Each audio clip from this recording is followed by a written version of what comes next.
Señor, te damos gracias en el nombre de Jesucristo. Y queremos, Señor, pues poner este tema. Queremos poner, Señor, lo que hoy habremos de compartir. Que sea, Señor, en provecho, en bendición para todo aquel que habrá de escuchar, Padre. Que hoy esa porción de tu alimento, de tu palabra, caiga, Señor, en esta buena tierra, que es nuestro corazón, que tiene el anhelo de servirte y de agradarte, Padre. Y que sea de bendición, que sea de provecho para todas nuestras vidas. Toma control, Señor, de mi mente, de mis pensamientos, del corazón de todos los que están escuchando, y que la buena semilla sea sembrada, conforme tu perfecta voluntad. En el nombre de Cristo Jesús, te damos muchas gracias, Señor. Amén y amén. El tema que yo tengo hoy para compartir con ustedes, pues lo he titulado El tesoro olvidado.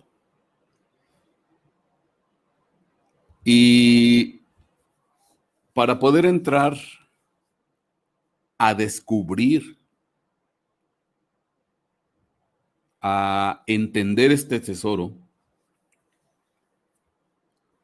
porque normalmente los tesoros, muchos, pues están enterrados. Están enterrados, obviamente que por esa situación están ocultos, no se ven, no se perciben. Y hay muchos tesoros que tienen un grande, enorme valor, pero no se sabe. No se sabe de esos tesoros porque pues obviamente pues están escondidos, guardados, ocultos, enterrados. Y obviamente que por esa situación pues el valor, el disfrute de estos tesoros pues no se sabe. No se sabe, no se puede aprovechar porque pues, están ocultos, los enterraron y no se han descubierto. Pero para poder entrar en este tema, déjeme ponerle unos antecedentes y narrarle una historia que está plasmada en la Biblia. Y a través de esta historia que está plasmada en la Biblia, vamos a tratar de desenredar, de encontrar, de desenterrar, pues el tesoro o los tesoros. Amén. Dice así la palabra del Señor. Segundo libro de los Reyes, capítulo 21, versículo 1. Manasés tenía 12 años cuando comenzó a reinar y reinó 55 años en Jerusalén. El nombre de su madre era Jepsibá. E hizo lo malo ante los ojos del Señor, conforme a las abominaciones de las naciones que el Señor había desposeído delante de los hijos de Israel. Porque reedificó los lugares altos que su padre Ezequías había destruido. Levantó también altares a Baal e hizo una acera, como había hecho Acab, rey de Israel, y adoró a todo el ejército de los cielos y lo sirvió. Edificó además altares en la casa del Señor, de la cual el Señor había dicho en Jerusalén: pondré mi nombre. Edificó altares a todo el ejército de los cielos en los dos atrios de la casa del Señor. Hizo pasar por fuego a su hijo. Practicó la hechicería. Usó la adivinación y trató con médium y espiritistas. Hizo mucho mal ante los ojos del Señor, provocándole a ira.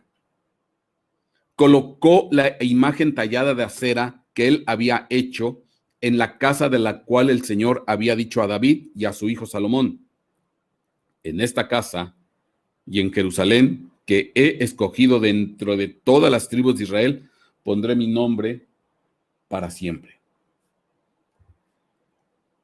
Y haré que nunca más los pies de Israel vaguen fuera de la tierra, que di a sus padres, con tal de que cuiden de hacer conforme a todo lo que les he mandado y conforme a toda la ley que mi siervo Moisés les ordenó. Pero ellos no escucharon, y Manasés los hizo extraviar para que hicieran lo malo, más que las naciones que el Señor había destruido delante de los hijos de Israel.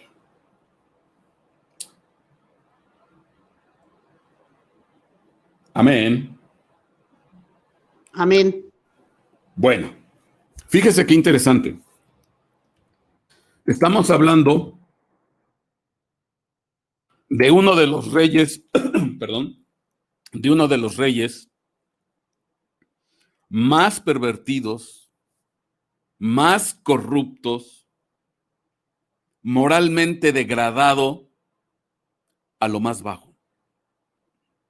Un rey que, por cierto, tuvo un largo reinado.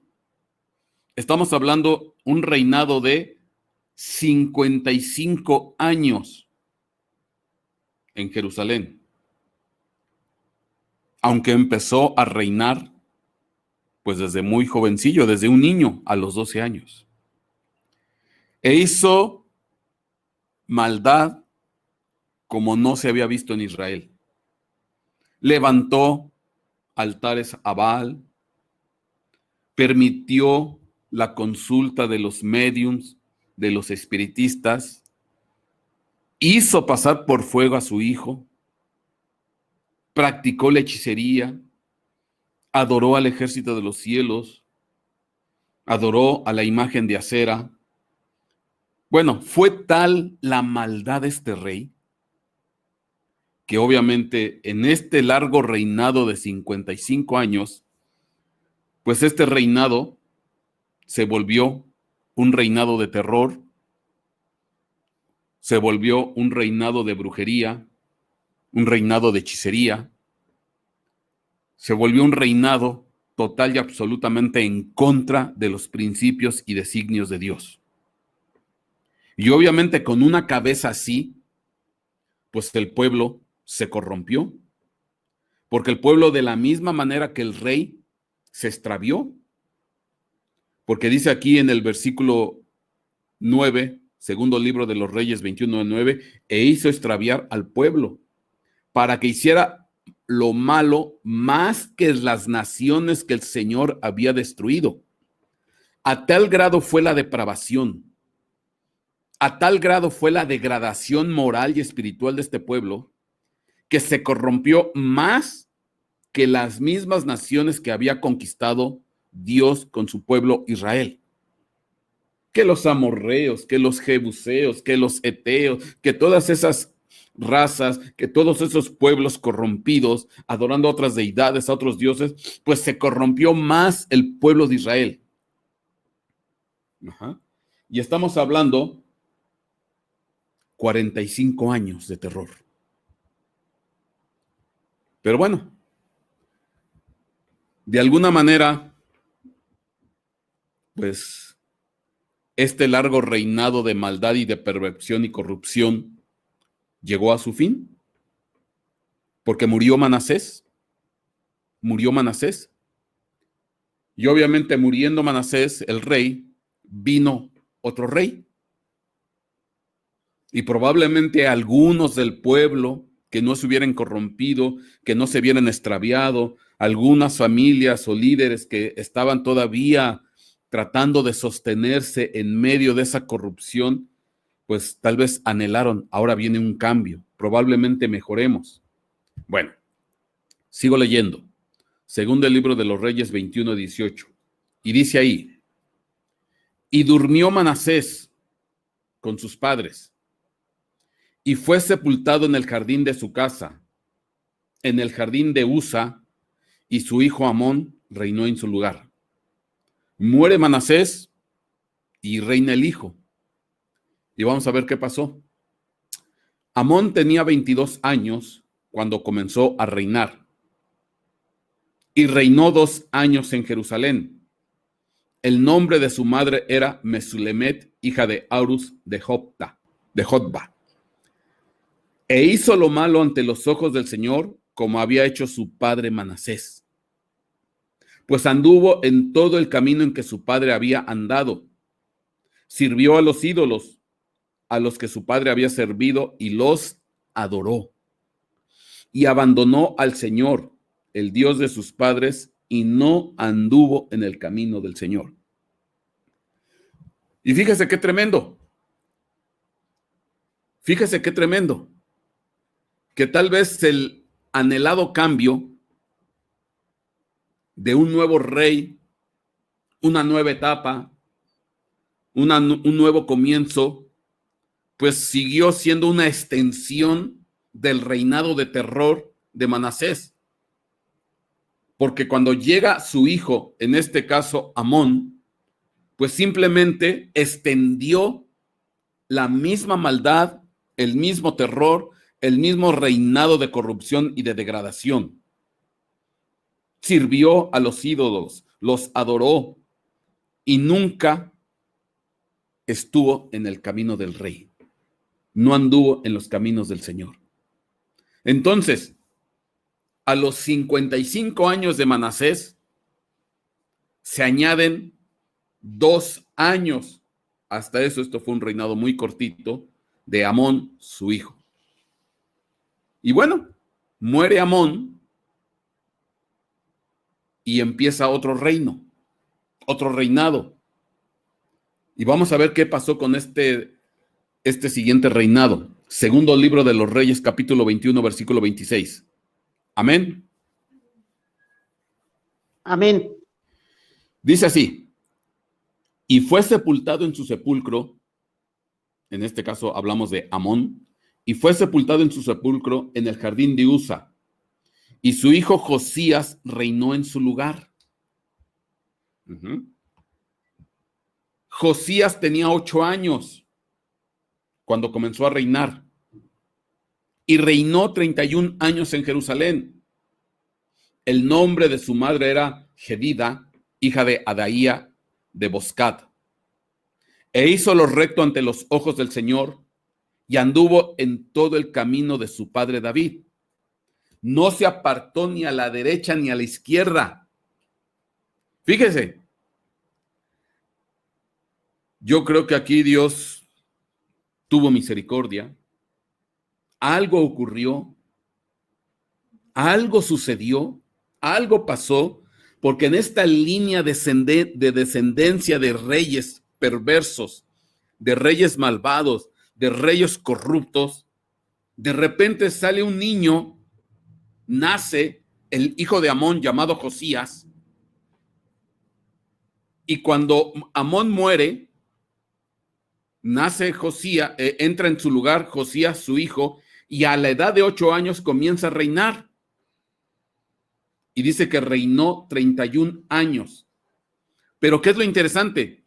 Que a diferencia de su abuelo Manasés, a diferencia de su papá Amón, una extensión del abuelo Manasés, dice el versículo 22:2, e hizo lo recto ante los ojos del Señor y anduvo en todo el camino de su padre David. O sea, no anduvo conforme al corazón del abuelo Manasés. No anduvo conforme al corazón de su padre Amón, sino que anduvo conforme al corazón de su ancestro David. No se apartó ni a derecha ni a izquierda. Y empezó a buscar y andar haciendo lo recto delante del Señor. Y esto empezó a los 8 años. Pero vamos al segundo libro de los Reyes 22:3. Dice aquí, y en el año 18 del rey Josías, quiere decir que en ese momento Josías ya tenía 26 años de edad, porque él empezó a gobernar a los 8 años. Entonces, a los 18 años de su reinado, pues obviamente Josías tenía 26 años de edad. Seguía siendo un jovencillo. Entonces dice aquí, en el año 18 del rey Josías, el rey envió al escriba Safán, hijo de Azalía, de Mesulán, a la casa del Señor, diciendo, ve al sumo sacerdote Hilcías, para que cuente el dinero traído a la casa del Señor, que los guardianes del umbral han recogido del pueblo, y que lo pongan en mano de los obreros encargados de supervisar las casas del Señor, y que ellos le den a los obreros que están asignados en la casa del Señor para reparar los daños de la casa. Dentro de las cosas que implementó Josías, pues Dios puso en su corazón, o él sintió en su corazón, reparar la casa. Recuerde usted que estamos hablando de 55 años de reinado de terror de Manasés, más 2 años de extensión de ese mismo reinado de su hijo Amón. Obviamente que en esos años, pues, si Manasés ni Amón querían nada con el Señor, si Manasés y Amón levantaron adoración a los ídolos, a Acera, a los médium, a los espiritistas, a los brujos, a los hechiceros, pues obviamente que la casa de Dios estaba completa, total y absolutamente ¿qué? Abandonada. Nadie atendía la casa del Señor, nadie procuraba la casa del Señor, nadie quería saber algo del templo, porque estaban metidos en sus pasiones, estaban metidos en sus vergüenzas, estaban metidos en adoración de ídolos y de demonios. Entonces, obviamente que la casa del Señor se deterioró. Y bueno, bendito Dios que levantó a este niño Josías con un corazón inclinado hacia él y empezar a hacerlo recto. Entonces, cuando tiene 26 años Josías, 18 años de su reinado, pues empiezan a hacer preparativos para restaurar la casa del rey, del Señor, reparar los daños que se había provocado por el abandono del abuelo Manasés y del padre Amós. Pero pasó algo bien interesante. Resulta ser, vamos a hacer cuentas, Manasés su reinado duró 45 años. Amón su reinado duró 2 años. Y cuando deciden reparar el templo, fue en el reinado, en el año 18 de Josías. Al final, estamos hablando de un total de 75 años en que no se procuró la casa del Señor. 75 años en que no se atendió el templo. 75 años donde no se hizo reparación alguna en el templo. Abandonado, destruido, dejado. Porque ni aún en los primeros años de vida del reinado de Josías, pues se hizo nada. ¿Por qué? Porque pues obviamente un niño empezando a reinar a los 8 años, pues qué sensación, qué sentido, qué prudencia, qué madurez, qué entendimiento, qué comprensión vas a ver acerca de la casa del Señor. Bueno, gracias a Dios maduró, gracias a Dios se convirtió en adulto y a sus 26 años de edad se percató que la casa de Dios estaba abandonada, que la casa de Dios estaba pues semiderruida, que había un montón de deterioros y decidió juntar dinero para levantar la casa. Pero vean lo que pasó, porque pasó algo bien tremendo y eso nos da una idea de las consecuencias que dejó el reinado de Manasés y de Amón. Segundo libro de los Reyes, capítulo 22, versículo 8. Dice aquí: entonces el sumo sacerdote Hilcías dijo al escriba Safán: he hallado el libro de la ley en la casa del Señor. A ver. Entonces el sumo sacerdote Hilcías, el sumo sacerdote, la autoridad máxima, la autoridad responsable de enseñar la palabra de Dios, de enseñar la palabra del rey, de procurar que el pueblo siguiera los caminos de Dios. ¿Qué ocurrió cuando empezaron a hacer los preparativos de reparar el templo? Cuando empezaron a sacar escombros, cuando empezaron a mover cosas. Dice aquí, el sumo sacerdote dijo al escriba Safán, he hallado el libro de la ley. ¿Cómo que has hallado el libro de la ley? Entonces tú eres un sumo sacerdote que no tienes libro de la ley. Es como un pastor que no tiene Biblia. Imagínate que un pastor te dice, me encontré un libro que se llama Biblia. ¿Qué? ¿Cómo? ¿De qué habla? Pues me encontré un libro que se llama Biblia. Oye, pues entonces, ¿en qué condición estaban? Que ni el sumo sacerdote tenía el libro de la ley. ¿En qué abandono estaba el pueblo? ¿Cuáles fueron las consecuencias de Manasés? ¿Cuáles fueron las consecuencias del hijo Amón? Pues estaban en una orfandad total de la presencia de Dios. No hay ley, no hay palabra, no hay enseñanza, no hay ministración, no hay consejo de lo alto, no hay nada. Bueno, pues ni el sumo sacerdote tenía su Biblia, ni sabía para qué se usaba la Biblia.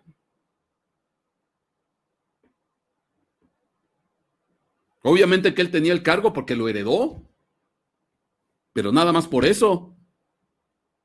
Bueno, bendito Dios, encontraron el libro de la ley. Y se lo da, el sumo sacerdote Hilcías se lo da al escriba Safán. Segundo del libro de los Reyes 22:9. Y el escriba Safán vino al rey y trajo palabra al rey diciendo, tus siervos han tomado el dinero que se halló en la casa y lo han puesto en mano de los obreros encargados de supervisar la casa del Señor. Y el escriba Safán informó también al rey diciendo, el sacerdote Hilcías me ha dado un libro. Nota, por favor, es que esto es bien interesante. ¿Cuál era la noticia más importante? ¿Haber recolectado el dinero o haber encontrado el libro? Pues el libro. No, pero para Safán, lo primero que le fue a informar al rey, dice, hemos tomado el dinero de la casa del Señor y ya pusimos a trabajar a los obreros. Ah, por cierto, ¿qué crees? Pues el sumo sacerdote me dio un libro. Me dio un libro. Creo que me dijo que se llama el libro de la ley. Esto ya es ironía mía. ¡Qué bárbaros! Entonces, perdón, pero ¿en qué mundo estaban? ¿Bajo qué gobierno estaban que no había libro de la ley? Ni siquiera conocían la palabra de Dios. Lo que conocían, pues es lo que me dijo el abuelo, lo que dijo mi papá, lo que yo sabía, pues, mi papá me habló, mi abuelo me habló, mi bisabuelo me habló de que hay palabra, de que hay 10, que hay mandamientos y que hay que hacer eso, pero hasta ahí. Para el escriba Safán era más importante, bueno, pues la cuestión administrativa de los dineros para levantar la casa, y le da el mensaje a Josías. Por cierto, me ha dado un libro. Un libro. Lo bueno fue que decidieron leerlo y no lo arrumbaron. Y Safán lo leyó en la presencia del rey. Y aquí es donde entra la bendita misericordia de Dios. Porque Dios había levantado a ese Josías con un corazón dispuesto para el Señor. Porque el rey sí supo entender y comprender lo que encontraron. Y sucedió cuando el rey oyó las palabras del libro de la ley, rasgó sus vestidos. Rasgó sus vestidos. Le dolió en su corazón. Porque obviamente en ese libro de la ley encontraron las ordenanzas, encontraron los mandamientos, encontraron las consecuencias de abandonar a Dios, de no andar en sus caminos, de no andar en sus preceptos. Todas las consecuencias ahí estaban plasmadas en el libro de la ley, y por eso se dolió en su corazón. Dice: ¿qué hemos hecho? Hemos abandonado a Dios.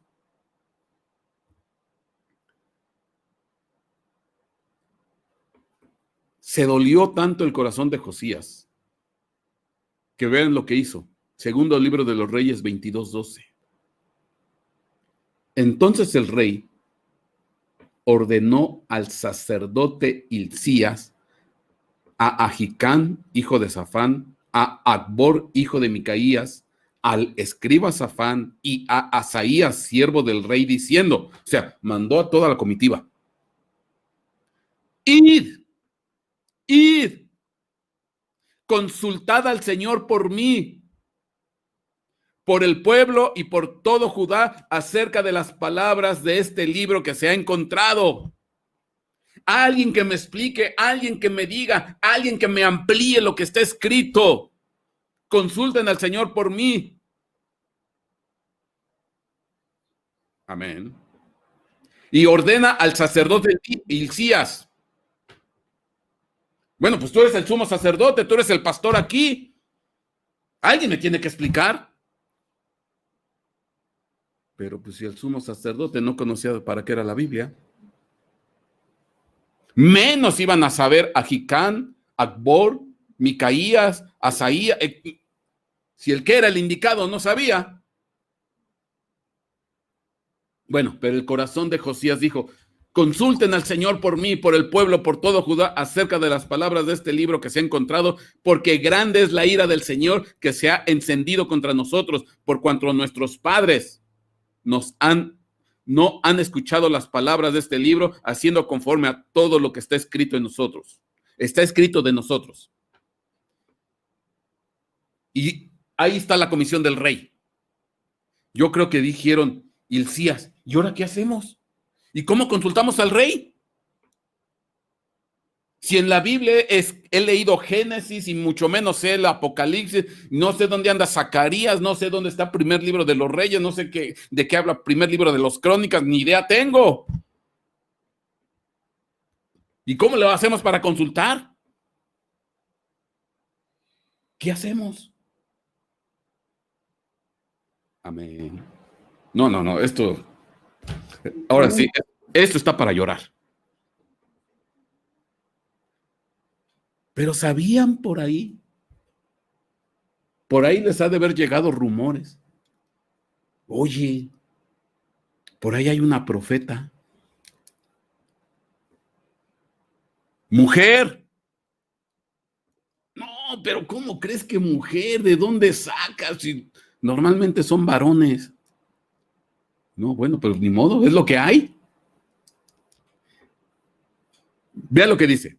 Entonces el sacerdote Hilcías y Ahicam, Acbor, Safán y Asaías fueron a la profetisa Hulda, mujer de Salún, hijo de Ticvá,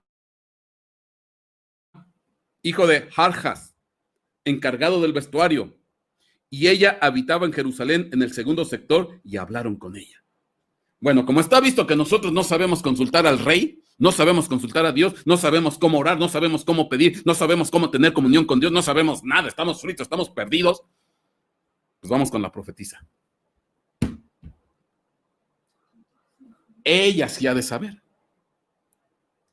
Y bendito Dios, qué bueno que Hulda andaba caminando bien. Vamos a ver qué les dijo Hulda. Vamos a ver qué pasó con Hulda. Que por cierto, antes de decirles qué les dijo Hulda, les voy a dar el significado de Hulda. Hulda significa comadreja. Hulda significa comadreja. Ajá. Ahí usted está viendo en pantalla Holet, que significa comadreja, por sus movimientos escurridizos. Entonces, aunque eso no es raro, fueron a consultar a la comadreja, a Hulda. Y uno dirá, ay, qué nombre tan raro. ¿A qué papá o mamá se le ocurre ponerle por nombre a su hija comadreja? Bueno, eso es lo que significa. Pues la comadreja era profeta. Miren qué tiempos tan raros. Pues en ausencia de los sacerdotes, en ausencia de la palabra de Dios, en ausencia de los principios de Dios, de todos modos Dios no deja a su pueblo sin consulta y sin palabra. Y se levantó Hulda. Ahora, si usted recuerda, hay una característica especial que tienen las comadrejas. Buenas para matar y enfrentar serpientes. Que una serpiente no se tope con una comadreja, porque tiene altas probabilidades la serpiente de morir devorada, atacada por la comadreja. Tiene tal habilidad la comadreja, tal velocidad. Usted consulte en internet, vea videos de comadrejas contra serpientes, y por más que le tira la mordida a la serpiente, es tal la habilidad de la comadreja que siempre esquiva la mayor parte de los ataques de la serpiente. Por eso la palabra comadreja dice escurridiza. Entonces, ¿qué quiere decir? Que en los 55 años de Manasés, los 2 años de Amón y todavía los 18 años hasta que maduraba Josías, Dios fue gestando una generación escondida. Dios fue gestando unos siervos que no se veían, que no se conocían, que no se sabían, que a saber si existían. Y entre ellos estaba Hulda. ¿Y qué es lo que pasó con Hulda? Que todo ese tiempo pues estuvo esquivando los ataques de la serpiente, porque obviamente si estoy hablando que Manasés y Amón no querían tener tratos con la palabra de Dios, no querían saber nada de lo que son los principios de Dios, pues ¿qué hicieron con los profetas? ¿Qué hicieron con los levitas? ¿Qué hicieron con todos los demás sacerdotes?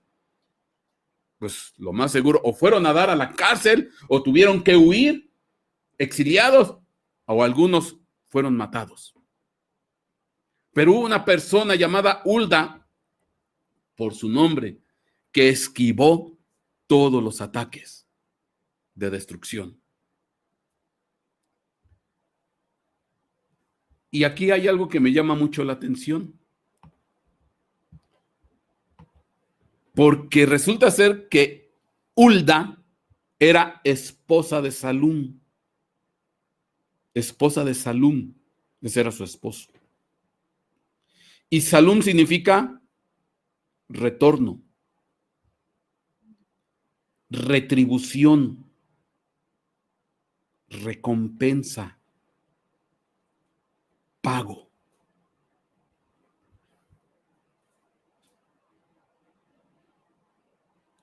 ¿Qué te quiero decir? Al rato, porque vamos a desarrollar este tema, pero hay muchos hermanos que están olvidados. Hay muchas gentes que están apartadas, que están resguardados, ocultos, que nadie los toma en cuenta, que nadie sabe de su existencia, que están escondidos, escondiéndose, esquivando los ataques del diablo, recluidos en sus casas. Y pareciera ser que olvidados, pero para ellos Dios no se ha olvidado. Va a haber una retribución, va a haber un pago, porque no se han olvidado de los principios de Dios. ¿Cuánto hermano hoy en día ha tenido que salir de la iglesia e irse a recluir a sus casas? Porque en la iglesia los agredieron, porque en la iglesia los despreciaron, porque los siervos los desecharon, porque las autoridades, los Manasés, los Amón, los despreciaron y los humillaron. Y tuvieron que ir a dar afuera. Tuvieron que ir a recluirse a otro lado. Hay miles, es más, me atrevo a decir, millones de hermanos ya no metidos en las iglesias y que están recluidos en sus casas. Olvidados, despreciados, desechados, rechazados. Y tal vez muchos de ellos diciendo, pues yo creo que ni Dios se acuerda de mí. Pero fieles a los principios. Yo no sé si uno de los que me esté escuchando o de los que vaya a escuchar este video, pero hay un Dios que les va a dar retribución, que les va a dar un pago, que les va a dar una recompensa. Hermanos que fueron olvidados y rechazados, despreciados, pero que tienen presencia de Dios. Y se han pasado la mayor parte de su vida esquivando los ataques del enemigo. Pero nadie se da cuenta, nadie sabe, nadie le interesa. Y la casa de Dios abandonada. Pues la casa de Dios se trasladó a las casas de estas personas. Bueno, sigamos con la narración, porque aquí lo interesante es lo que les dijo Hulda.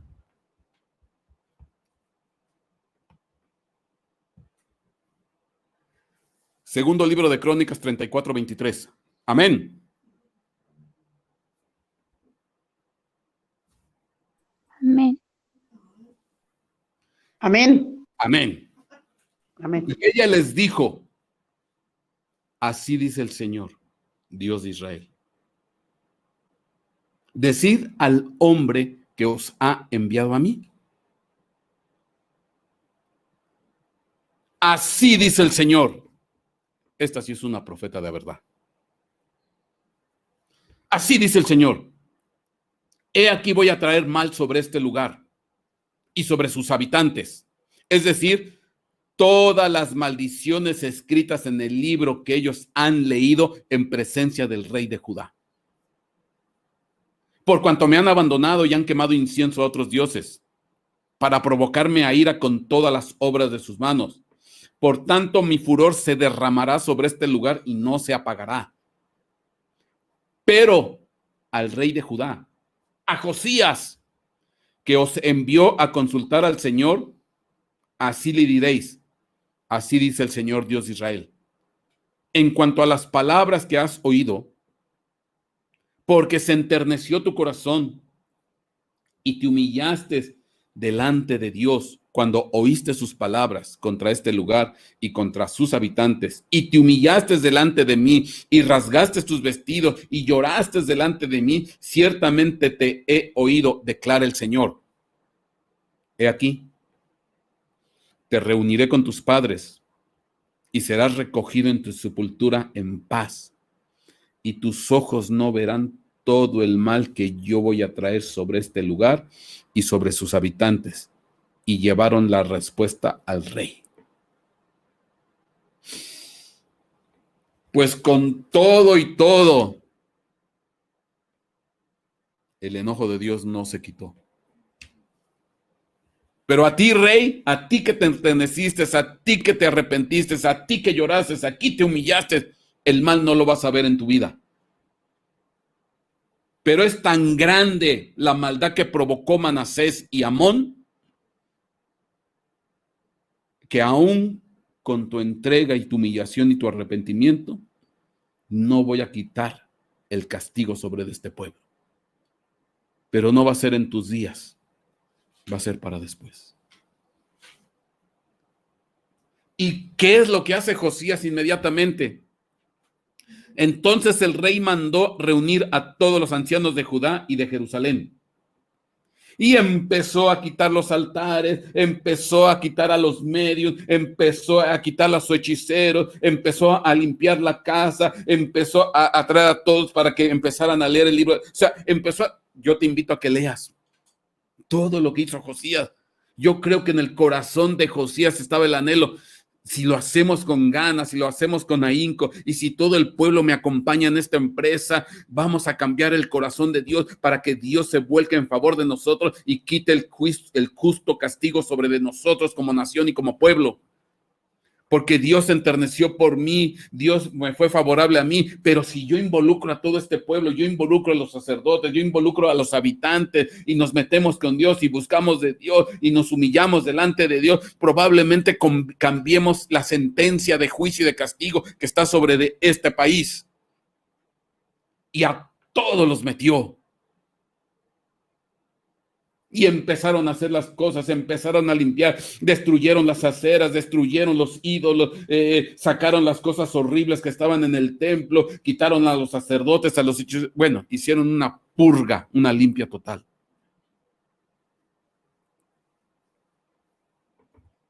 Y celebraron la Pascua. Porque hasta eso, la Pascua no se había celebrado en todo el periodo de los reyes. Porque empezaron a leer la ley y en la ley dice tienes que celebrar la Pascua y en la ley dice que hay que hacer esto y en la ley dice que hay que hacer aquello y a todos los metió. Yo creo que esperando que conmover el corazón de Dios para quitar la maldad provocada por Manasés y Amón. Amén. Amén. Entonces Josías, segundo libro de Crónicas 35:1, celebró la Pascua al Señor en Jerusalén. Y mataron los animales de la Pascua el día 14 del mes primero. Y puso a los sacerdotes en sus oficios y los animó al servicio de la casa del Señor. También dijo a los levitas que enseñaban a todo Israel y que estaban consagrados al Señor: poned el arca santa en la casa que edificó Salomón, hijo de David, rey de Israel. No será más una carga sobre vuestros hombros. Ahora servid al Señor.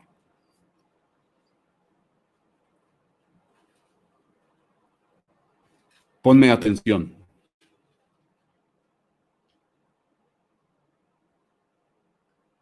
Efectivamente, Josías fue un rey precioso. Fue un rey maravilloso que decidió buscar al Señor, que decidió conducir al pueblo al Señor de nuevo. Dice la Escritura que ninguno como este rey, ni antes ni después. Fue tal la pasión con la cual él se dedicó a buscar a Dios para conmover el corazón de Dios y que Dios le fuera nuevamente favorable. Y obviamente, si yo me detengo aquí, en los reflectores de las prédicas cristianas, está Josías.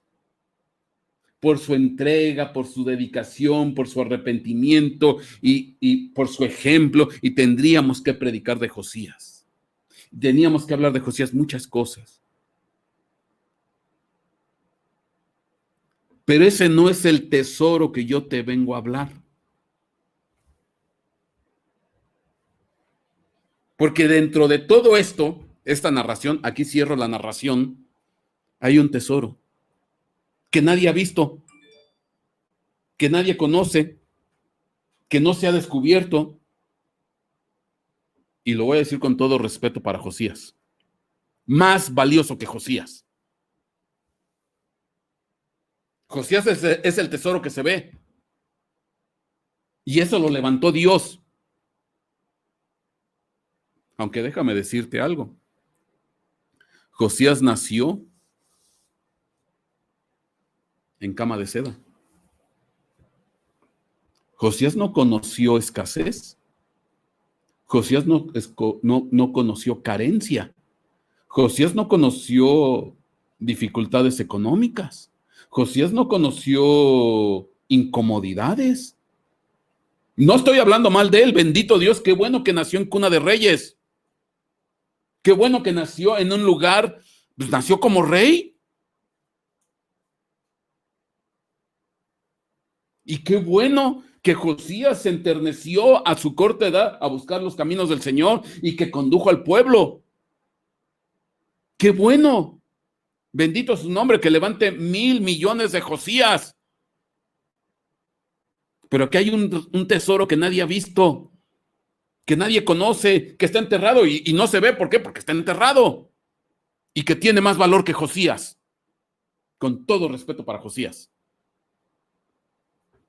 Y lo acabamos de leer y nadie se dio cuenta del tesoro.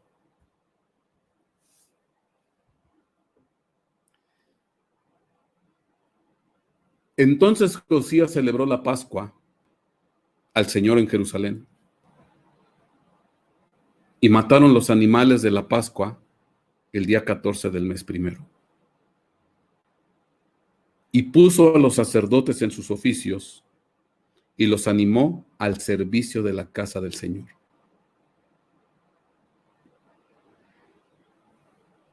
Y aquí está una de las grandes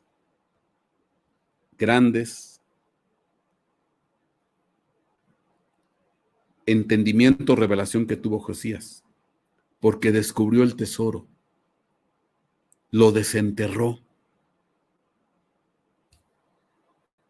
Y tú te estás preguntando, ¿qué tesoro desenterró Josías?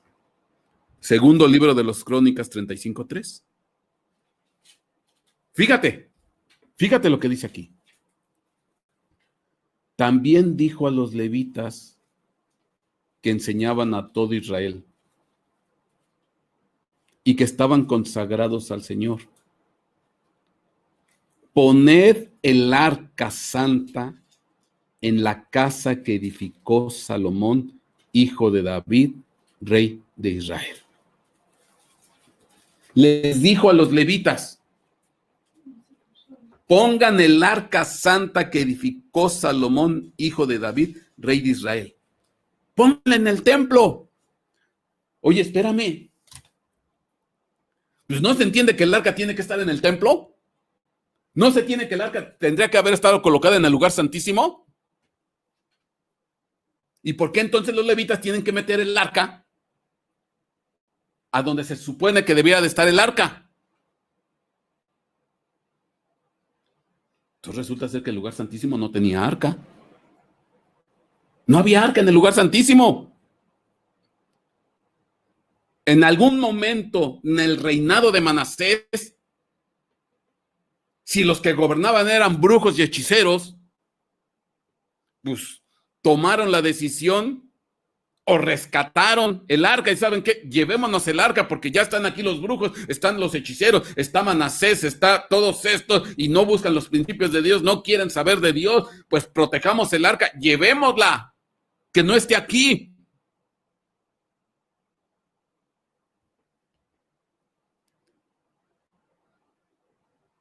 Y entonces le dice Josías a los levitas: regresen, pongan el arca. Y entonces, ¿quién estuvo cuidando el arca todo el periodo de Manasés? ¿Quién estuvo cuidando el arca los 2 años de Amón? ¿Quién estuvo cuidando el arca los 18 años de Josías hasta que maduró? ¿Quién? Unos levitas.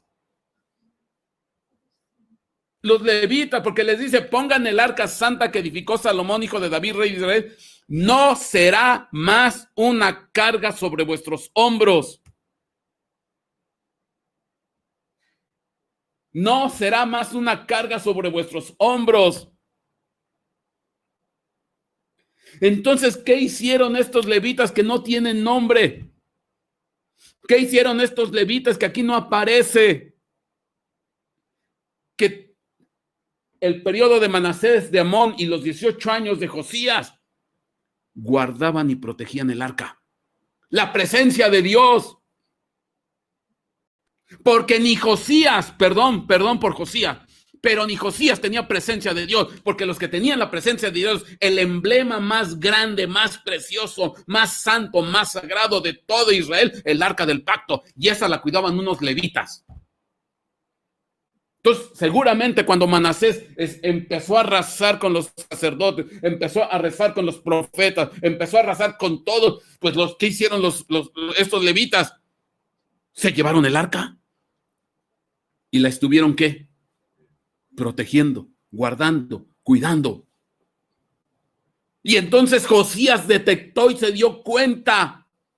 Dice, ustedes levitas, pongan el arca aquí, que ya no sea una carga para ustedes, porque ustedes han cargado con el arca, la han cuidado, la han protegido, la han mantenido todo este tiempo en bien ante la persecución de Manasés, de Amón. Bueno, es más, ni los primeros 18 años de Josías se animaron a salir los levitas y llevar el arca. Porque ellos han de haber dicho, oye, acaba de entrar Josías, pero tiene 8 años de edad. ¿En qué momento en Josías se empezó a ver que su corazón estaba volcado al rey, a Dios? ¿En qué momento dijeron, Josías se está buscando de Dios, el corazón de Josías está para con Dios, Josías va a ser un rey bueno? ¿En qué momento, en qué edad? A los 8 no creo.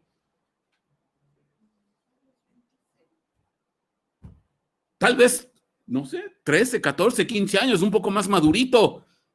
Pero estos que estaban cargando el arca, que decía, híjole, pinta bien este rey Josías, se ve que está buscando de Dios, se ve que está metido con Dios, pero híjole, se corrompió Manasés, se corrompió Amón, todos los reyes de atrás se han corrompido. ¿Qué hacemos con el arca? No, ¿sabes qué? Tengámosla en secreto. Tengámosla en secreto. Guardémosla, ocultémosla, carguémosla. No la demos a luz. No. No vaya a ser que este Josías, decimos en México, llamarada de petate.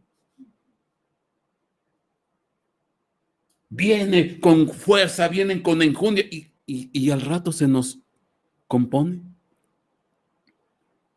Ahora, nomás yo quiero pensar, perdón, para sensibilizarlos. Si ellos cuidaban el arca, ellos sabían cómo se usaba el arca. Y una vez al año se tenía que hacer el día de la expiación, el día del Yom Kippur, donde sacrificaban un macho cabrío y la sangre del animal la vertían sobre el propiciatorio y sobre un macho cabrío. Bueno, hacían todo un protocolo. Y cada que llegaba esa fecha, el día 10 del mes séptimo, cuando tenían que entrar al lugar santísimo, no se podía hacer eso. Y ellos tenían el arca en su casa o donde la tenían guardada, escondida o protegida. Híjole, hoy es día de la expiación. Hoy es día de Yom Kippur. Hoy es día de perdón. Hoy es día de la expiación. Hoy se tiene que derramar la sangre sobre el propiciatorio y no podemos hacer nada. El templo está invadido por hechiceros. El templo está invadido por brujos. La corte está sometida por entidades espirituales. No podemos hacer los sacrificios. El libro de la ley ni siquiera lo tienen. Hoy el sacerdote que está ahí, Hilcías, pues ni siquiera tiene Biblia. Y aquí está el arca, lo que representa la salvación, lo que representa la presencia de Dios, y no podemos sacarla y la tenemos que guardar y la tenemos que proteger y la tenemos que cargar. Amén.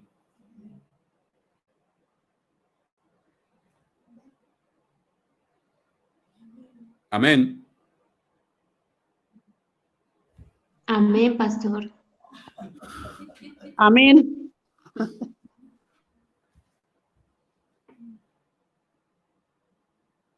Pónganse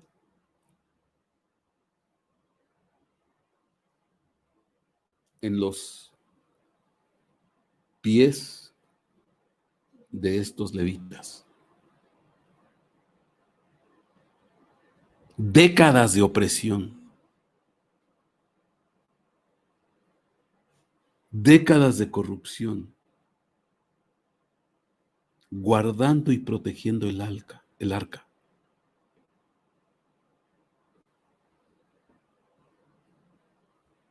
La presencia misma de Dios. ¿Y alguien se enteró?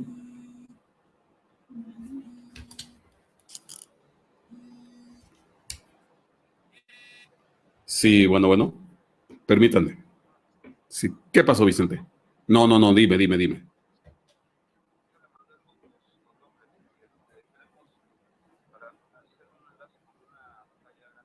Ajá.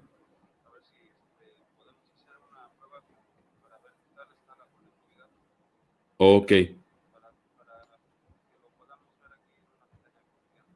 Bueno, sale. ¿Tú me avisas o ya ahorita?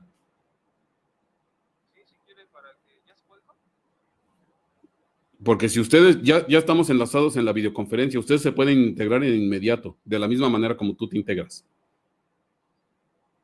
Sí, ya. Ustedes nomás le das al link y en automático.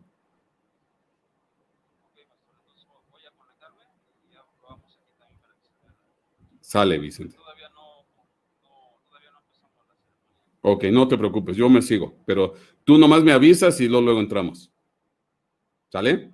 Ok, va. Amén. Amén. Ya saben lo que va a pasar en un rato.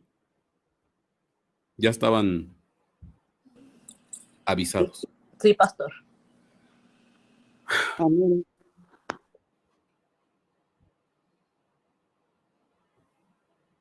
Ponte en los zapatos de estos levitas. Tener que cargar la presencia de Dios. Tener que cargar el objeto más preciado y sagrado en tiempos de persecución, de prueba, donde nadie quiere saber de Dios.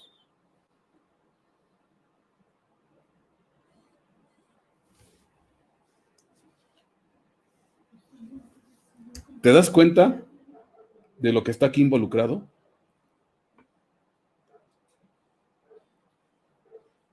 ¿Te das cuenta de lo que esto implica? Y que te rechacen, que te agredan, que te insultes, que te insulten, que te tengas que esconder, porque tú no puedes con libertad mostrar, sacar, promover la adoración a Dios. Y tienes, literal, tienes la mismísima presencia de Dios.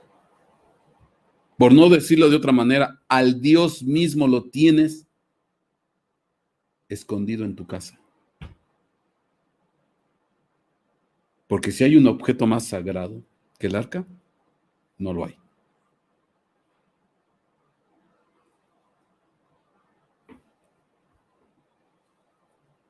Estos levitas eran unos héroes anónimos.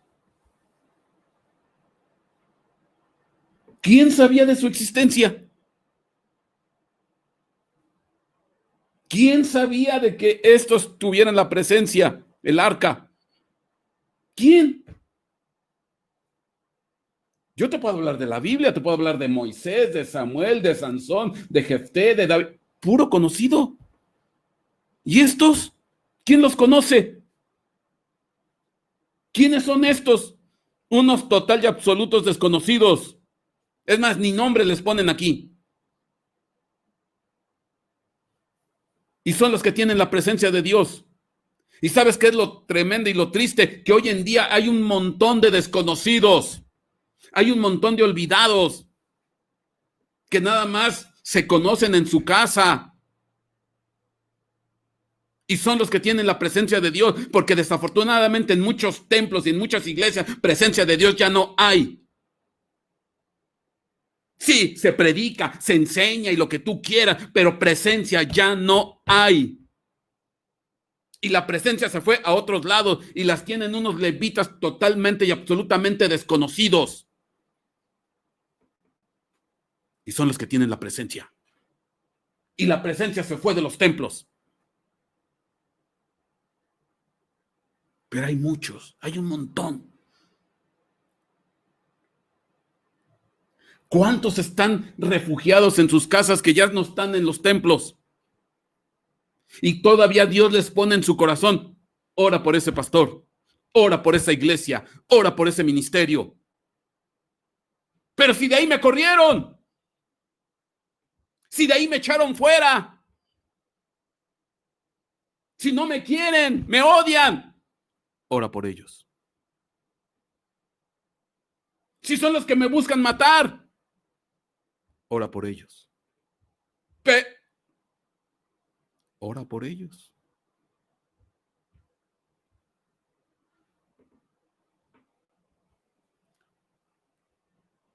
¿Tú crees que el sacerdote Hilcías, el sumo sacerdote Hilcías, tenía carga por la presencia? No.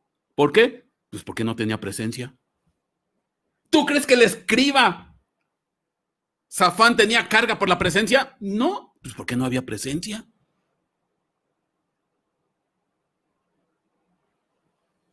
¿Esos 5 que designó Josías tenían carga por la presencia? No. Pues porque no había presencia. Tan es así que se fueron con Hulda. Esta es otra de esos héroes anónimos. La comadreja, que estuvo esquivando los ataques del enemigo. Lo mismo que estos levitas estuvieron esquivando los ataques de Manasés, de Amón, de todos ellos. ¿Y alguien los reconoce? ¿Alguien los reconoce?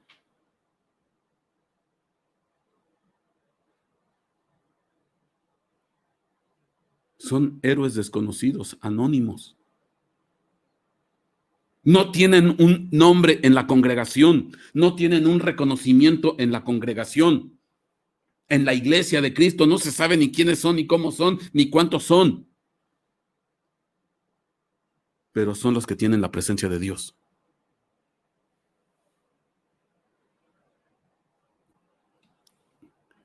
Desafortunadamente, hoy la presencia de Dios ya no está en muchos templos. Ya no está. Se la llevaron unos levitas totalmente desconocidos y que están sufriendo y padeciendo cargando esa presencia. Héroes anónimos, desconocidos. Desconocidos por los de abajo, ignorados por los de abajo, rechazados por los de abajo, pero conocidos en el cielo, reconocidos por el Dios vivo y verdadero. Y el que se dio cuenta fue Josías. Y les dijo a los levitas, pongan el arca en el templo, ya no sea una carga. Te voy a decir lo que significa la palabra carga,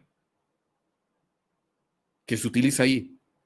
Carga, tributo, principalmente maldición. ¿Cómo? Si tú te dispones a cargar la presencia de Dios, te van a maldecir los que odian a Dios. Si tú te dispones a cargar la presencia de Dios, te van a maldecir los que están en contra de Dios. Si tú te dispones a buscar de Dios y a llevar la carga, oye, yo me imagino a esos levitas teniendo que, porque estaban con la presencia de Dios, le tenían que cantar, porque aquí significa canto, carga, música.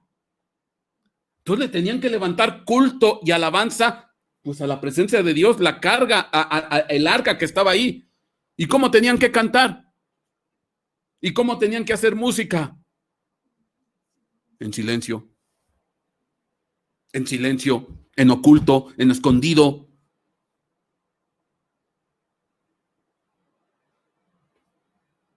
A lo mejor haciendo mímica.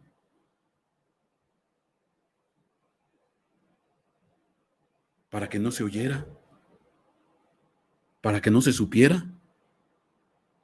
Porque podían venir los seguidores de Manasés y llevarse el arca y destruirla y hacerla pedazos y humillarla y avergonzarla. Dicen, ¿no sabes qué? Porque tal vez a uno que otro levita de repente se le salía la voz más alto. No, espérate, bájale. Nos van a oír.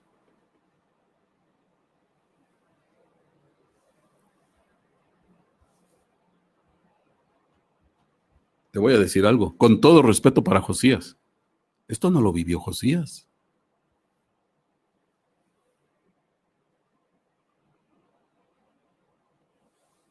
Josías fue rey.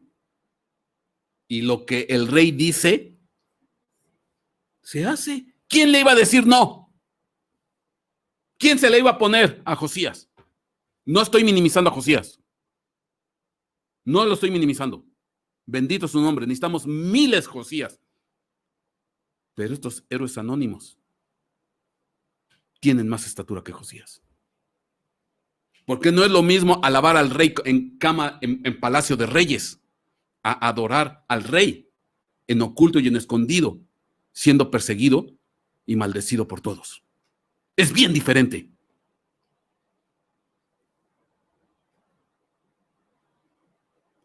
¿Cuántos héroes hay ahorita? Ni siquiera los conocemos. Ni siquiera sabemos dónde andan. Ni de qué país, ni de qué lugar. Nadie sabe más que Dios. Y Dios le dice a esos levitas desconocidos, oren por mi iglesia. Oren por mi pueblo. Oren por mis líderes. Oren por mis pastores. Oren por mis profetas. Señor, pero si de ahí nos corrieron, por eso mismo te pido que ores por ellos. Porque ya no tienen mi presencia.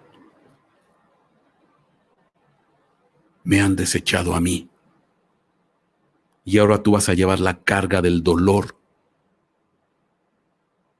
Porque yo también tengo carga por mi pueblo que me ha abandonado. Si tú tienes carga porque te rechazaron, si tú tienes carga y dolor porque te rechazaron y te olvidaron, yo tengo carga porque mi pueblo me ha abandonado.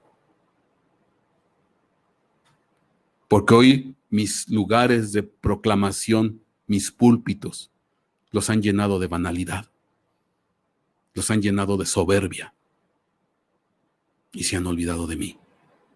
Yo lloro juntamente contigo. Yo me hago uno contigo. Yo no te he olvidado.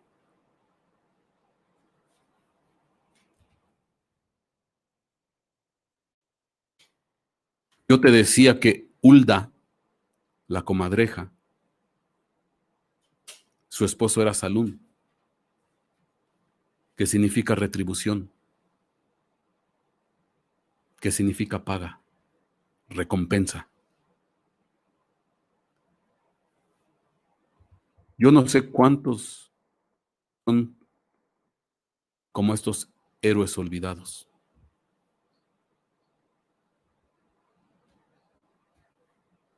Olvidados ahí en sus casas, en sus lugares, rechazados y ocultos en los rincones de las iglesias. Pero son los que tienen la presencia y los demás ni siquiera saben que tienen la presencia. Pero Dios a ellos, para ti que me estás escuchando, para ti que eres de este grupo, para ti que eres de esos, lo voy a decir fuerte, de esos apestados y olvidados de las iglesias, hay retribución y hay pago, hay una recompensa.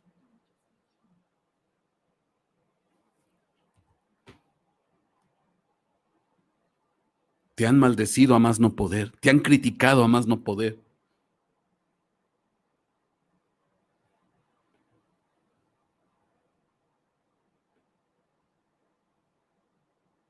Esos hermanos que se entregaron a Cristo y que toda la familia se les echó encima y que no pueden externar su gozo y su alegría porque toda la familia está en contra de y buscando apoyo de la iglesia, pues están igual. La iglesia nada más atiende a los que diezman. La iglesia nada más atiende a los que tienen cierto nivel.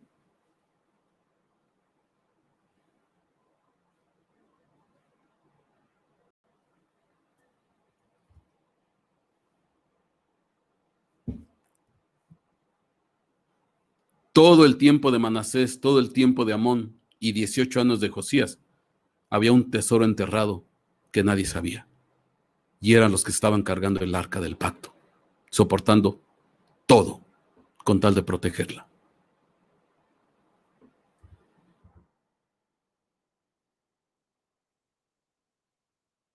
Mateo 13:44.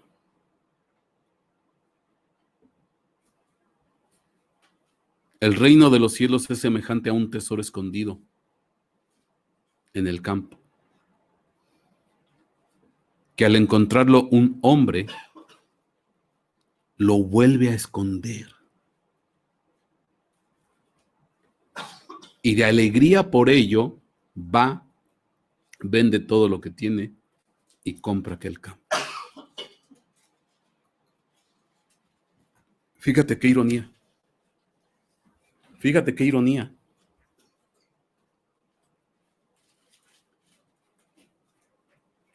Encuentran un tesoro. Está oculto, está escondido, nadie se da cuenta.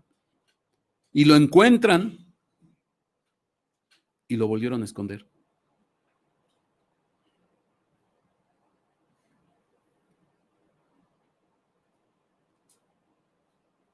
¿Quiere decir que no se ve? Quiere decir que no se sabe. Quiere decir que muy pocos se percatan de este tesoro.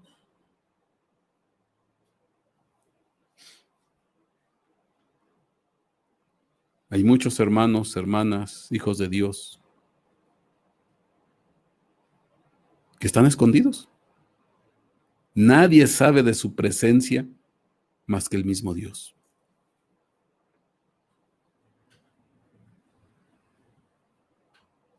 Pero gracias a ellos, la presencia se manifiesta. Y ya no es dentro del templo, es afuera del templo.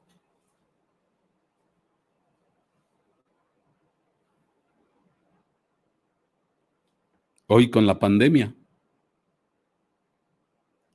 la presencia ya no está en el templo, porque el templo está cerrado. Ya no está en el templo.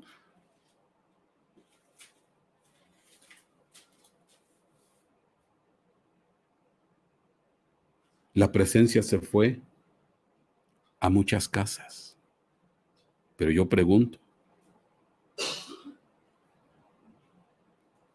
¿cuántas de esas casas tienen esa presencia de Dios?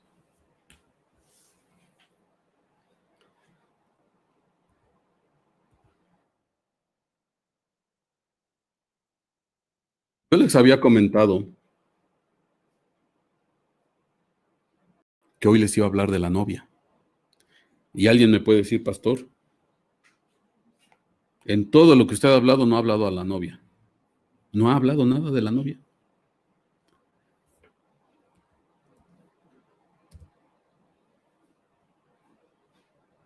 Voy a hacer una lectura rápida.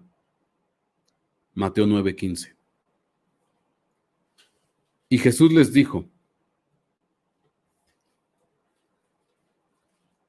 ¿pueden los que son de bodas tener luto entre tanto que el esposo está con ellos? Mas vendrán días cuando el esposo será quitado de ellos y entonces ayunarán. Te voy a leer todos los versículos o las porciones de el Nuevo Testamento que están en el entorno de una boda. Y este es uno. ¿Pueden los que son o están de bodas tener luto en tanto el esposo está con ellos? Yo quiero que observes algo. Se mencionan las bodas, se menciona el esposo, pero no se menciona a la esposa. ¿Por qué no dijo el versículo? ¿Pueden los que son de bodas tener luto entre tanto los esposos están con ellos? No. ¿A quién mencionaron? Al esposo. No mencionaron a la esposa, ¿eh? Bueno. Mateo 22:1. Y respondiendo Jesús les volvió a hablar en parábolas diciendo: el reino de los cielos es semejante que un hombre rey que hizo bodas a su hijo y envió a sus siervos para que llamasen a los llamados a las bodas, mas no quisieron venir, y volvió a enviar a otros siervos diciendo: decid a los llamados, he aquí mi comida está preparada, mis toros, mis animales están prevenidos, venid a las bodas, etcétera, etcétera. Pero pasa otra vez lo mismo. ¿Se menciona a quién? Al novio, al hijo. ¿Y por qué no mencionaron a la novia, a la esposa? Raro. Mateo 25:1. Entonces el reino de los cielos será semejante a 10 vírgenes que tomando sus lámparas salieron a recibir al esposo. La famosa parábola de las 10 vírgenes. Tú la has leído muchas veces, la has escuchado que la predican varias veces, en varios momentos, pero nota por favor, ahí en el contexto de esta parábola, al único que mencionan es al esposo. Nunca se dice algo de la esposa. Yo te invito a que leas la parábola con toda calma. Oh, caramba, otra vez. No mencionan a la esposa.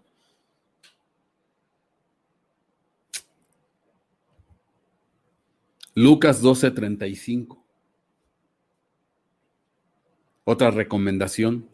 Estén ceñidos vuestros lomos y vuestras antorchas encendidas, y vosotros, semejantes a hombres que esperan cuando su Señor ha de volver de las bodas, para cuando viniere y llamare y luego le abran.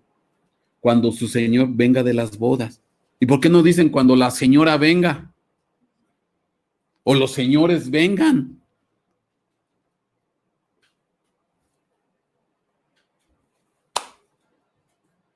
Amén. Y no se vuelve a mencionar a la esposa, a la señora. Juan 2:1. Y al tercer día hicieron unas bodas en Caná de Galilea, las famosas bodas de Caná de Galilea. Y estaban allí la madre de Jesús, y fue también llamado Sus discípulos a las bodas. Y tú sabes lo que pasó, escaseó el vino, convirtieron el agua en vino. Bueno, todo eso ya lo sabes. Juan 2:9. Cuando se da cuenta el maestresala. Y como el maestresala gustó el agua hecha vino, que no sabía de dónde era, mas lo sabían los sirvientes que habían sacado el agua, el maestresala llamó al esposo. Hombre. ¿Y por qué no llama a los esposos?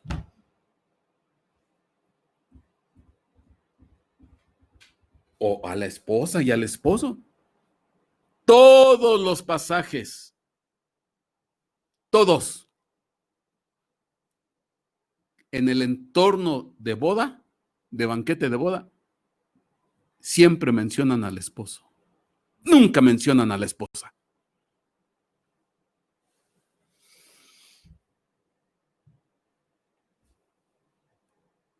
Odio a las mujeres. No, no. Es que el esposo es primero. No.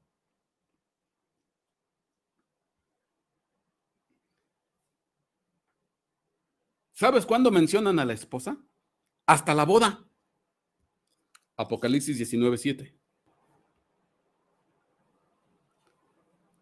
Regocijémonos y alegrémonos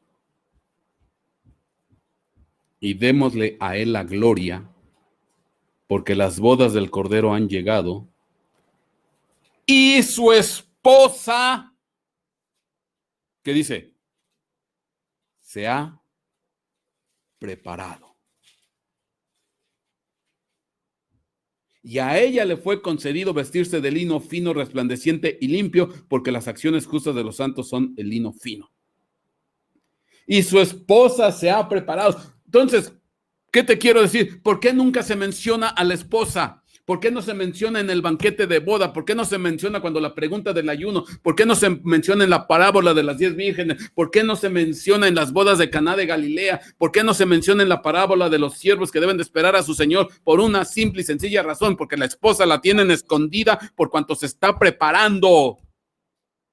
La tienen guardada, la tienen protegida, la tienen escondida. Es un tesoro que encontraron y lo volvieron a esconder. Así como estos levitas son el tesoro que cargaban la presencia de Dios y se quedaron escondidos. Así como Hulda. Hay un montón de hermanos escondidos cargando presencia de Dios, pero que tienen estatura de novia esposa. Porque Dios los está preparando, Dios los está guardando, Dios los está ocultando hasta que tengan que salir el día que tengan que salir. Porque les va a dar una retribución, les va a dar una recompensa, les va a dar una paga por haber soportado y cargado la presencia de Dios cuando los demás la rechazaban. Y si hay alguien que carga la presencia de Dios, el mismísimo Jesús, es la esposa.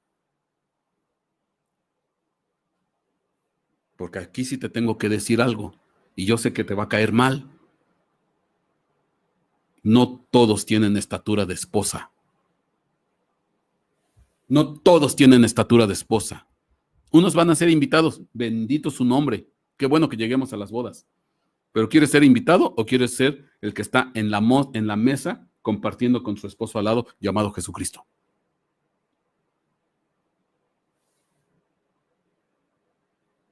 La novia es la que está escondida y guardada, llevando en amor secreto la presencia de Dios. Así como estos levitas escondían el arca, así como Hulda llevaba la presencia del arca.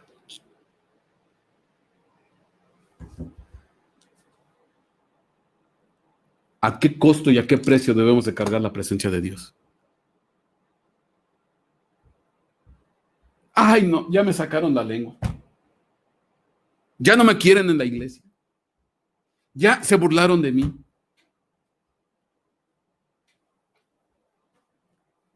El que tiene el arca con todo y todo, la va a seguir cargando.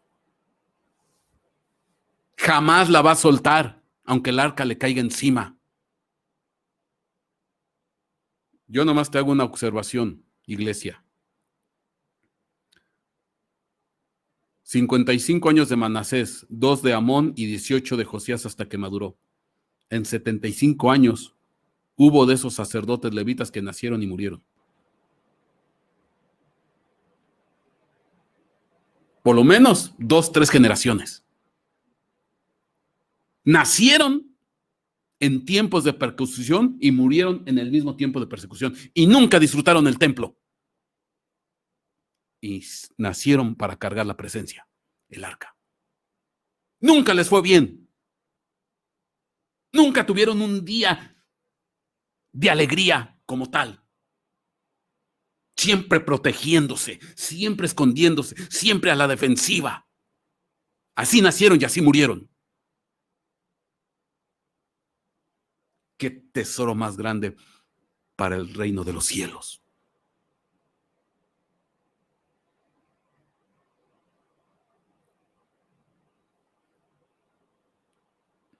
Es que ya me sacaron la lengua en la iglesia. Es que no me toman en cuenta. Es que nada. El que ama la presencia, con todo y todo la va a amar. Aunque lo desprecien, aunque lo rechacen, aunque lo agredan, aunque se burlen de él. Porque vale más el amor por su Dios que lo que puedan decir los insultos de al lado. ¿Quieres ser novia? Ahí está el reto. Tienes que cargar el arca, a costa de lo que sea. ¿Por qué te lo digo? Mi hermano, estamos viviendo tiempos peligrosos.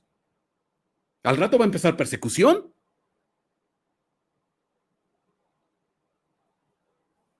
¿Cuándo? No lo sé. 1 año, 2 años, 10 años, 15 años. Pero tarde que temprano va a haber una persecución. ¿Y qué vamos a hacer? Cargar la presencia. Aún a costa de nuestras vidas.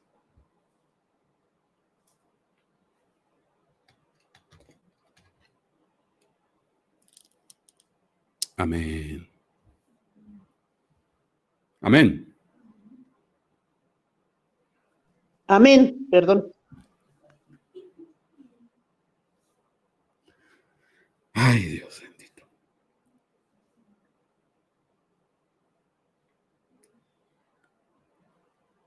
No sé si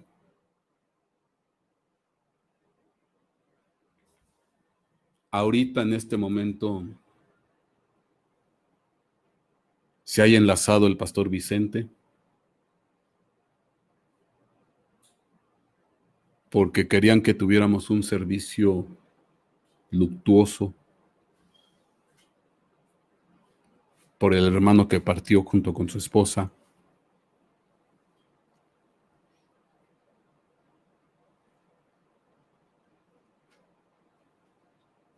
¿Por qué lo digo? Porque si hay un hermano que cargó el arca a costa de todo, fue el hermano Gonzalo. Un héroe desconocido. Un héroe olvidado. Un héroe no tomado en cuenta en la iglesia.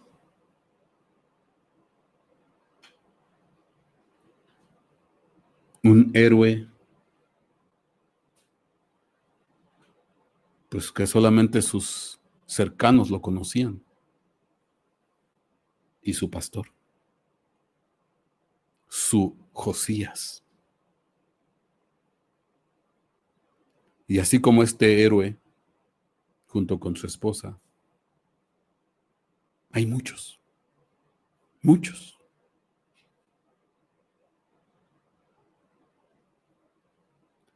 Algunos de los que se conectan aquí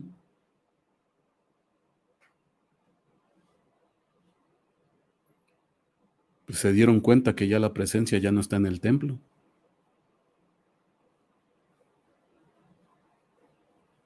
Y se vinieron a refugiar a un cuartito feo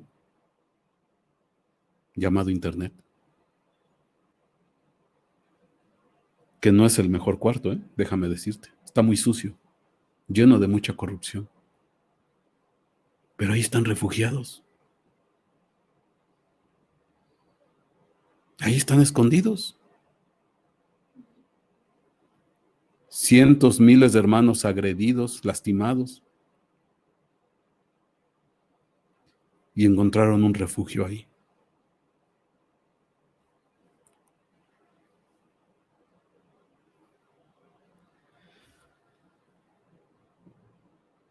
Oh, shitsikaya mama, shaira mama.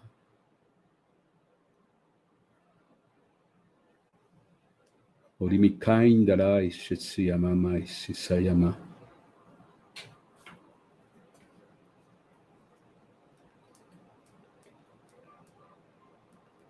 ¿Sabes qué quiero que hagamos? Tú que me estás escuchando. Lo que significa el nombre del esposo de Hulda. Tenemos que hacer un homenaje. Tenemos que hacer una retribución, una recompensa a tanto héroe olvidado, a tanto cristiano desechado y avergonzado.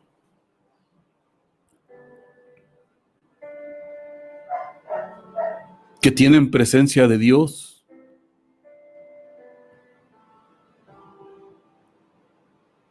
pero que ahora les ha sido muy doloroso seguir sosteniendo esa presencia.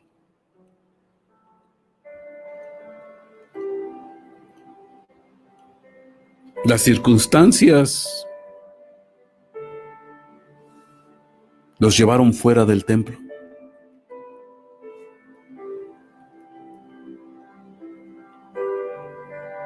Los echaron fuera de la casa de Dios.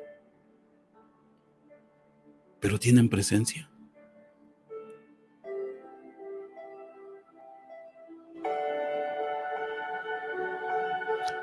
Mil veces mejor con sus errores, sus defectos, pero honestos, amando a Dios. Hacer de los hipócritas que se paran en el templo, presumiendo que son muy santos, pero no tienen presencia de Dios.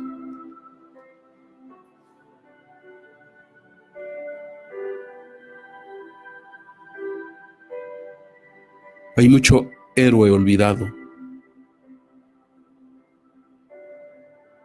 Hay muchos que ya cayeron.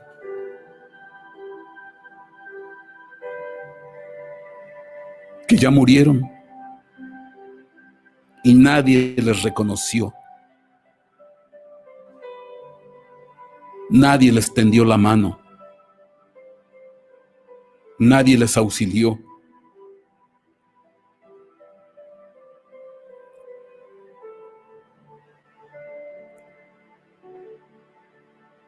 Y partieron en agonía,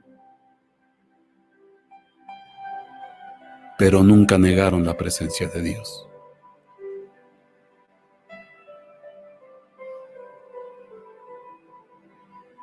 Nunca la negaron. Nunca le reclamaron al rey.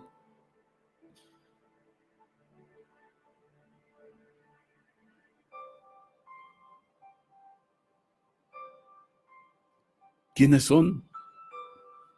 Solo Dios lo sabe.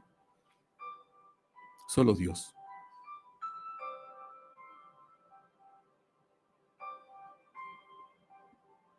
Pero nosotros que estamos escuchando, hagamos un tributo para ellos. Hagamos un homenaje. Tendríamos que ponernos de pie a esos héroes desconocidos y olvidados, que tienen la estatura de la novia, que no se mencionan en los banquetes, que no se mencionan en los convivios, que no se mencionan en los servicios.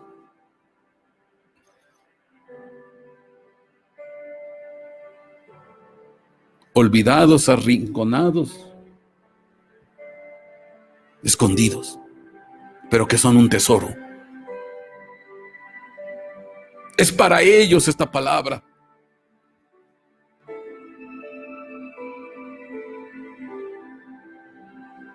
Es para ellos esta bendición. Es más, ni siquiera van a escuchar el mensaje. Son millones. Para los 1,000, 2,000 que llegue este video, ni siquiera van a escuchar este mensaje. Pero basta con que lo sepa Dios. Porque Dios sí los conoce. Dios sí los llama por su nombre. Dios sí sabe quiénes son ellos.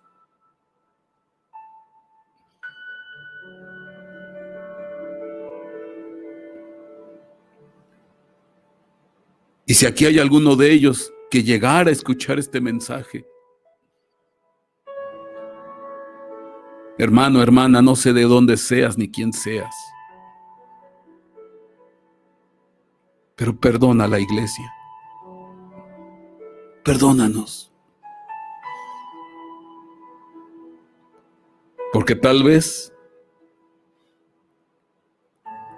tus oraciones están sosteniendo a la iglesia en estos tiempos.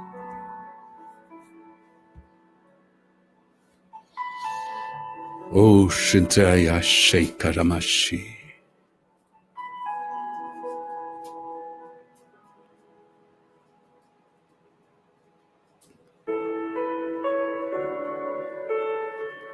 ¿Por qué no intercedes, mi hermano?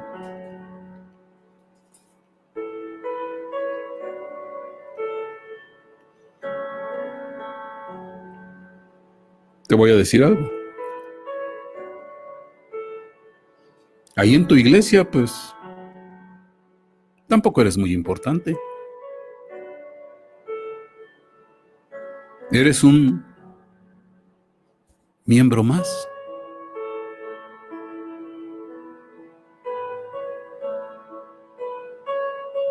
Pero tienes presencia.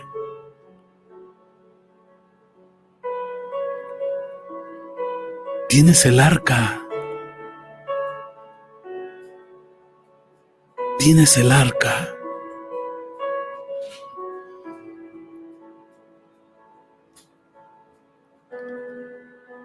Muchos de ustedes o nosotros somos esos héroes olvidados.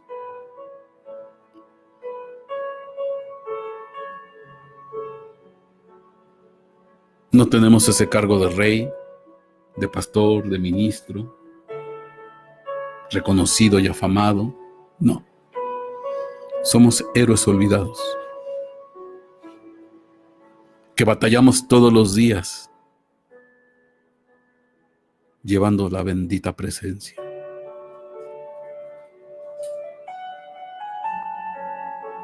Que efectivamente hay veces que se nos hace carga, que se nos hace pesado, pero queremos, anhelamos ser esa novia preciosa.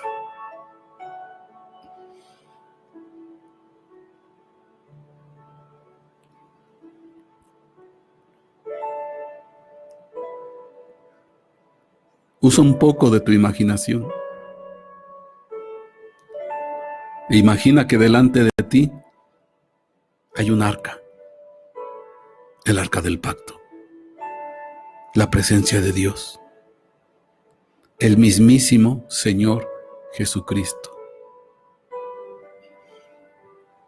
Ahí está enfrente de ti.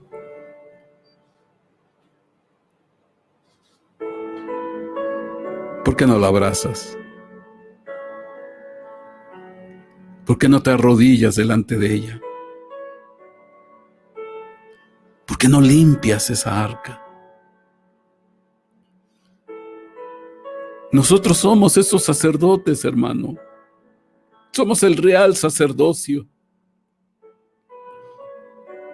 Somos el linaje escogido, somos la nación santa, somos el pueblo adquirido.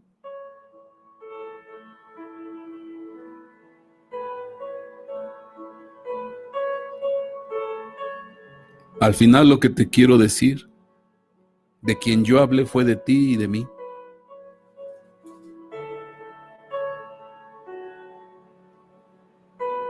Somos esos héroes olvidados por el mundo, despreciados por el enemigo.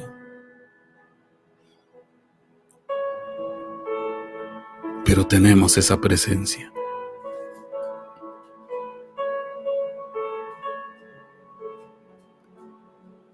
Muchas veces cansados, desanimados,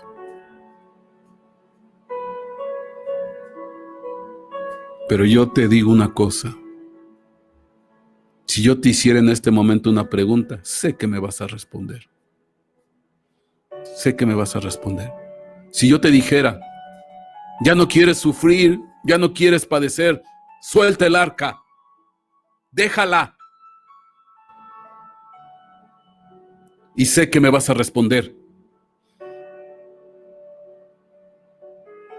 Me vas a decir, no. No la voy a soltar. La voy a seguir cargando. La voy a seguir llevando sobre mis hombros. No importa que la sienta en ocasiones muy pesada. No importa que en ocasiones sienta que desfallezca. Pero no la voy a soltar. Tú eres el levita anónimo que te comisionaron que cargues el arca.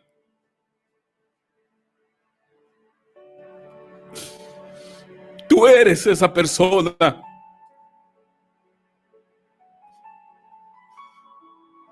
¿A quién le comisionaron cargar la presencia de Dios?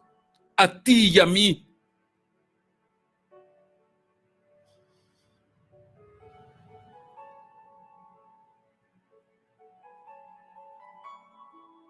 Suelta el arca.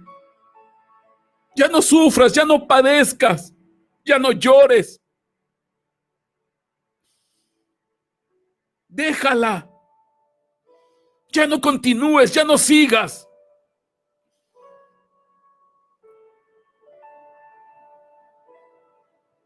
Y entre más te insista, más te vas a aferrar a no soltarla.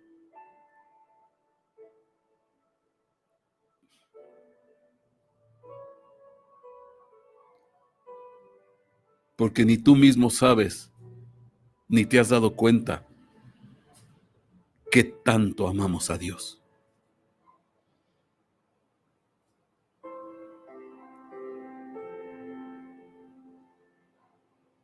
¿No vas a soltar el arca? Jamás, jamás, jamás.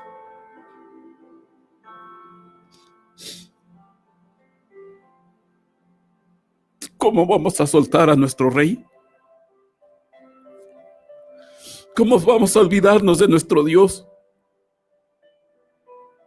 No importa que no sean tiempos favorables.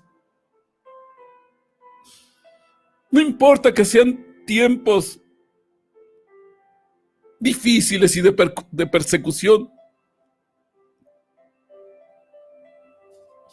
Jamás vamos a soltar la presencia de Dios.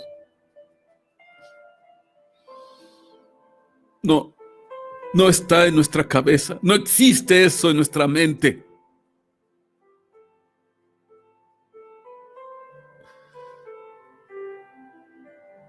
Shashaya Mamashi. Este es un tributo. Este es un homenaje para ti. ¿Para mí? Sí, para ti. Tú que te has desvalorado tanto, tú que te has dicho que no sabes, que no puedes, que te voy a decir lo que dice Dios. Eres mi especial tesoro.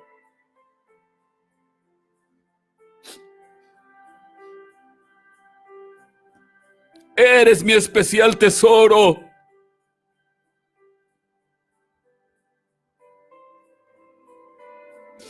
Eres la niña de mis ojos. Eres la perla de gran precio.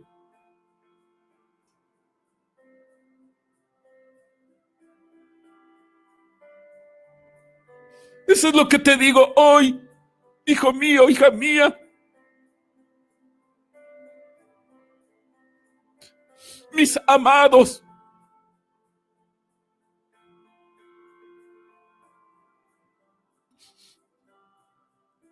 mis amados hijos,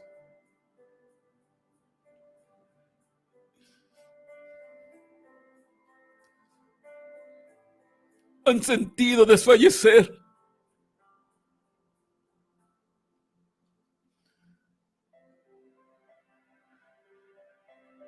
pero no han soltado el arca, a pesar de todo. Yo lo he visto.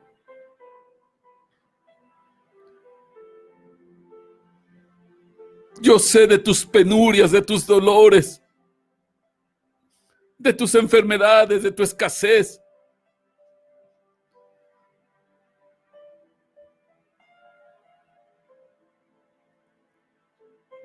Ahí he estado contigo, aunque no te has dado cuenta.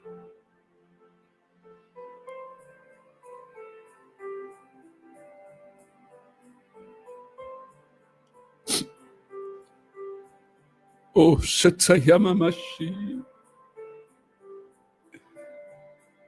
El mundo ya te olvidó.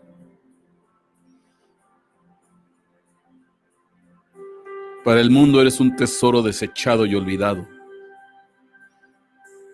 Pero para mí, eres el más especial de todos los tesoros.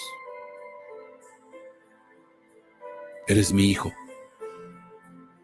Eres mi hija.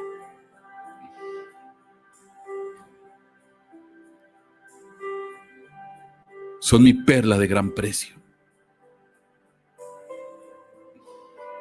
Valen la sangre de mi hijo derramada en la cruz del Calvario. Ese es el valor que tienen ustedes.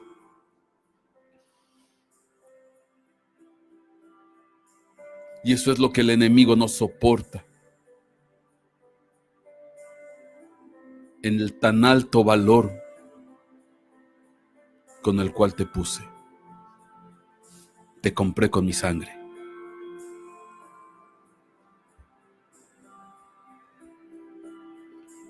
Gracias, Señor. Gracias, Señor Jesucristo. Gracias, Rey de Reyes, Señor de Señores. Gracias.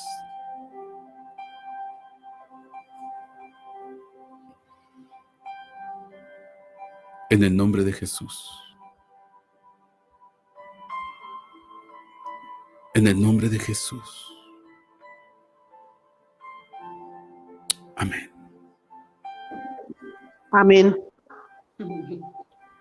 Amén. Hija.